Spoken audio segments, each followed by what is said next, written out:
Habits form when our thoughts are left unchecked, especially those that bring temporary pleasure. Actions arise from long held beliefs or emotionally charged thoughts. Awareness allows intervention before harmful patterns take root. Transformation occurs in the space between thought and action. That space is where responsibility begins. Good morning to you. It is Tamika Chambers. Here on the West Coast, it is 10:24 a.m. on May 29th, 2026, a Friday, a great day to talk about nip things in the bud. I have been sharing my mother's life principles. These are principles that I derived from her life experiences, and I've been sharing those for the past 6 months and how instrumental they have been in helping me to heal from the inside out. It was in 2020, I was sharing with my husband that I didn't want to coach clients like I did in Ohio. I felt superficial coaching, helping people to pick the right foods, to check their blood sugar, and cook different healthier forms of meals. And although that was important and it helped people tremendously, I believe that it was so important to get to the root of the matter. That why are we not taking care of our bodies the way we need to?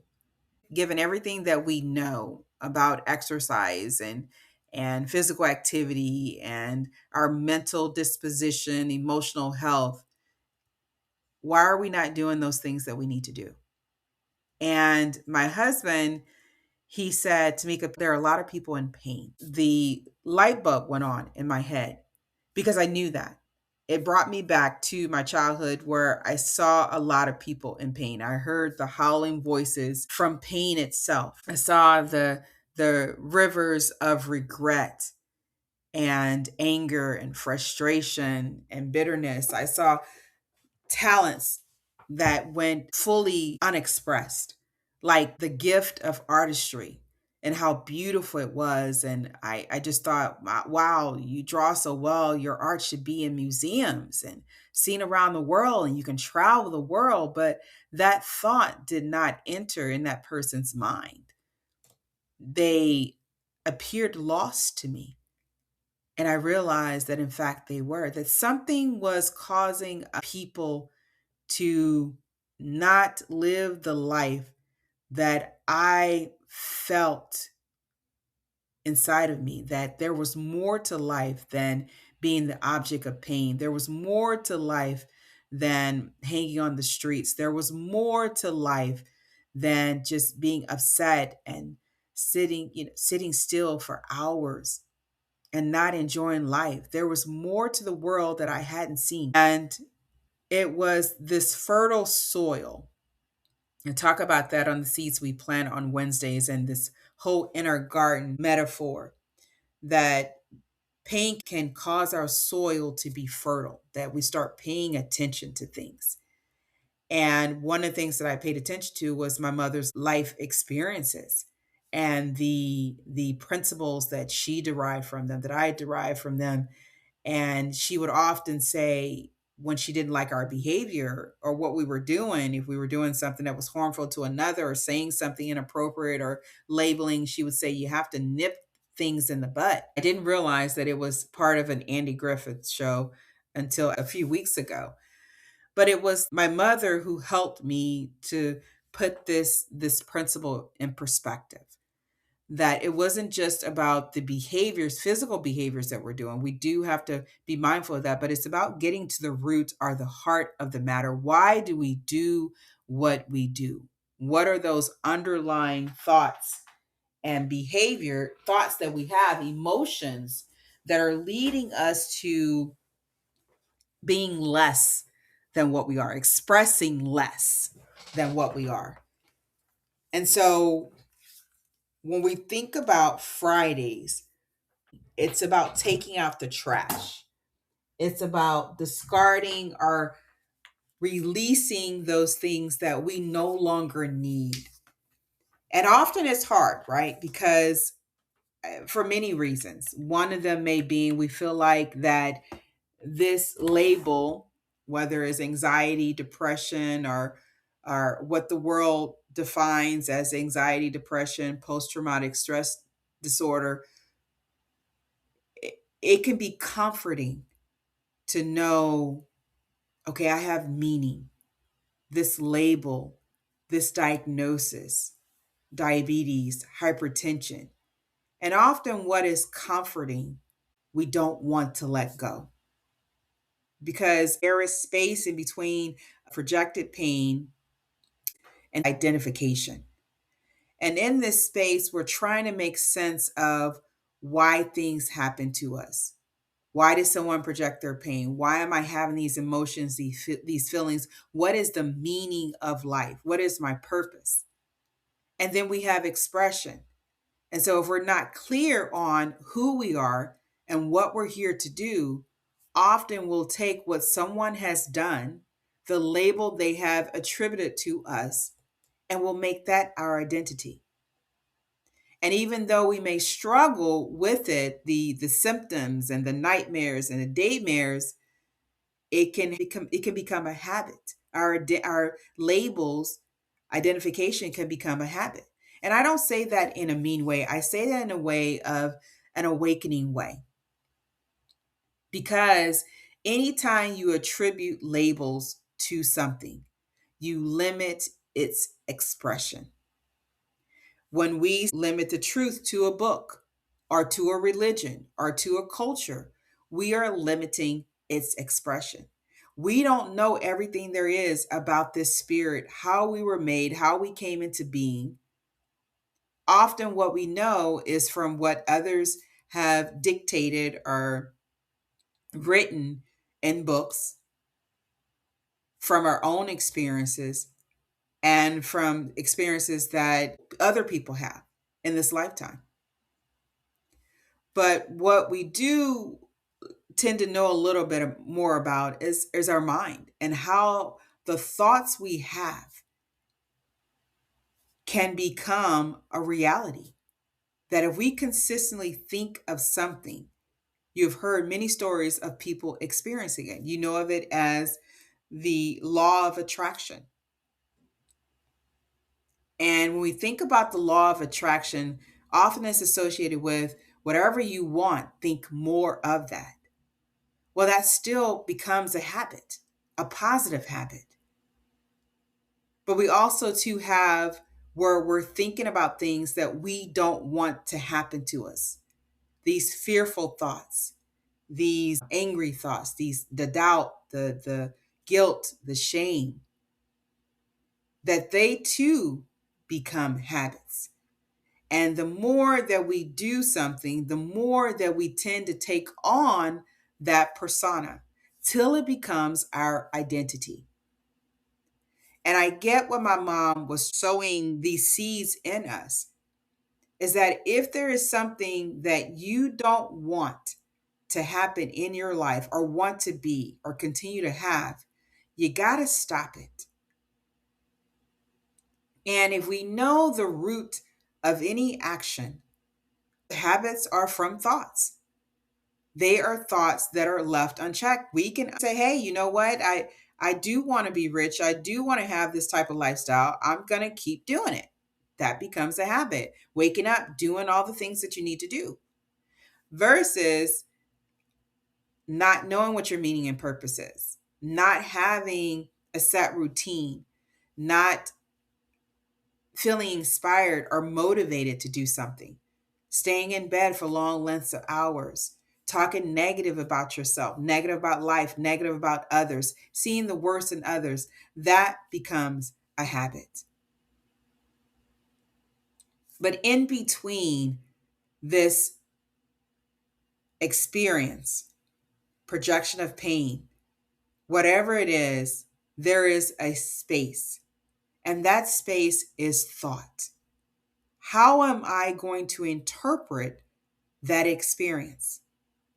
What are these emotions that rise out of that experience? What are these treasures that rise? Because we can feel angry, we can feel frustrated, we can feel disappointed, but we also can feel hopeful. We can learn from that experience. We can put in a perspective as if leaving the pain with the other person. And that was one of the things that I did as a child, is that I realized that people can project their pain on you, not just physically, but also verbally. They're sowing seeds, they're putting out their thoughts, and we can either accept them or we can reject them. Now, we put out our thoughts as well. We can assume that that person projected pain on me because I am worthless. That's a thought. But we can break that thought, that process up, undoing the link, because it's just like in the nervous system, how nerves are linked from one thing to another, and that communication flows throughout our body to every cell. And then we want to know, why are we having all this pain? And I would ask people, like I said in my book, how can you expect a body to heal if you're constantly sending negative vibrations through it? That we are more powerful, as the Course in Miracles message is, one of the messages, that we're more powerful than we can ever imagine. And often we live in fear because we don't know what this power can do. We have the power to choose how we want to see and experience. It is different from what actually occurred, right? What occurred, and how you see that experience doesn't have to be changing the actual event that didn't happen, because then we start getting into denial. But to accept the projection, that it was projection of pain. This was an action or an inaction that someone else did. Therefore, my responsibility is determining how I want that act to affect me. Do I want to use that to say no one else deserves that? Or do I want to use that and say, because I went through it, you're going to go through it too? May not be the same exact pain, but it's pain. Awareness is about recognizing that space that occurs in between. Every thought, there is a space. We can change the thought. We can erase the thought. As a child, I would mentally erase a number in my head to a point that I would not remember the number. We can take those thoughts as we are thinking them and decide, no, I don't want that. That's not what I want to think. And it's not resistance, it's more of a declaration that I am the chooser of my thoughts. I choose my thoughts, because thoughts float around. We talk about energy. Thoughts are energy, they float, and they will land where there are like thoughts. So if you believe that you are worthless, you're attracting more of those thoughts to you. Hence, those persons to you. Relationships, how your children treat you, how spouse treats you, how significant others treat you, because we're drawing that in, and it continues to confirm what we think about ourselves. And so it's about changing those thought patterns. It's about uprooting those thoughts, listening to yourself. What am I saying to myself? What are people saying to me? Do I believe that about myself? Because unless I check these thoughts, they're going to lead to actions that are unbecoming of me. And that's what my mom was saying. She realized that the more you continue to think a certain way, to speak a certain way, to act a certain way, the more you become that thought. And so it's not so much that we're attracting people, we're attracting thoughts to us. And so it comes a time where we have to make the time that whatever we're going through, whatever we've experienced, what is in me that keeps bringing those thoughts to me? And that's where transformation takes place. That's where we nip behaviors in the bud because we have identified the underlying thought and we have examined that under the truth of our being, that we are more powerful than we ever know, that we deserve an abundant life. Some of the truths that I had is that no child is ever responsible for what an adult does. And if I desire something that is true and real, like love, someone else desires it too. And if you do believe that your life has meaning and purpose, that you are beyond an object for pain, then you're going to see those thoughts that are not lining up with the truth of your being. Because there comes a point when we say enough is enough. As long as I've been going through this pain, I want to know what love is like. I want to know what freedom is like. So we have the power of choice in nipping our thoughts, not just the behavior, but the underlying thought is what my mom told me, because she was about getting, or she is about getting to the heart of the matter. And that's where it really is in our garden. There are some weeds. Every garden has weeds. Weeds are those negative thoughts that we have allowed to infiltrate our hearts, the fertile soil of our being. And just like any weed, it can be removed. But first, we have to identify it. We have to see it for what it is. That means being honest with ourselves. Normal patterns of thought look like compassion, hope, love, purpose. And this looks different.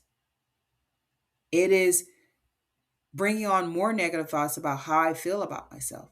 Because no matter what it is, eventually the fruit will show, the harvest will show. And the harvest are our experiences that we have, the people that come to us and what they're doing. And so I know some may say, well, I didn't attract this abusive man to me. Did you? What thoughts have you had about yourself? Have you had guilt? Have you had shame? Have you felt like you don't deserve true love? The law of life is just. It is good. It is here to help us to remember who we are. And if we just step back and take a look and believe that life is for us, then we can unravel, we can really begin to see what it is revealing to us in that moment and through that experience. And we can begin to express more of our truths. We can begin to think in a more positive manner, in a more life-giving manner. So I've been talking about the principle that I learned from my mother, one that I've included in the 53 life principles in the inner garden. You have to check it out. I think I know it will be something that will help you to master your mind towards peace, to purify your heart, and to embrace, nourish, and express the divinity within you. It will be what you might be missing right now. Principles as they help to strengthen you, as they help to walk the dark valleys and to climb the steep mountains of purpose and meaning. And so you check it out. I'll put the link in the info box of this podcast. And I thank you so much for listening to healing from the inside out. Remember that healing is necessary, it is possible, and it is often a process to becoming the true version of ourselves. And today I've been talking about nip things in the bud, that between the space of thought and action is where we take responsibility for the thoughts that we want to cultivate within us to ensure that we have the abundant life that we are here to live in all areas. This is Tamika Chambers with Creative Generational Love Cycle, and I look forward to hearing your thoughts, your comments. Make this lifetime great because you have the power to do so.